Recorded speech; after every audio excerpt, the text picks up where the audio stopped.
For today's vlog. Ayan. Nakalibre na naman kami.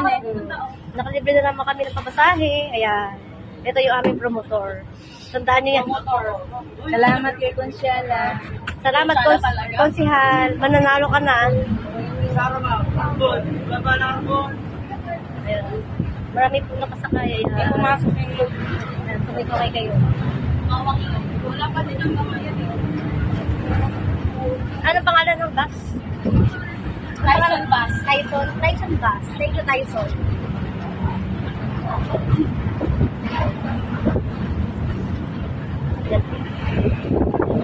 Sarap to. Pagod kasi iyak. Alam ko na, di ba pag pinalayas ka? Pupunta sa bear house. Akala ko sa bear house. Saan si nanay? Saan dyan? Si nanay? Yung matanda kanina, nakita ko. Lakas ng mula eh. Mapapangit daw. Sige, bukas na rin madami na.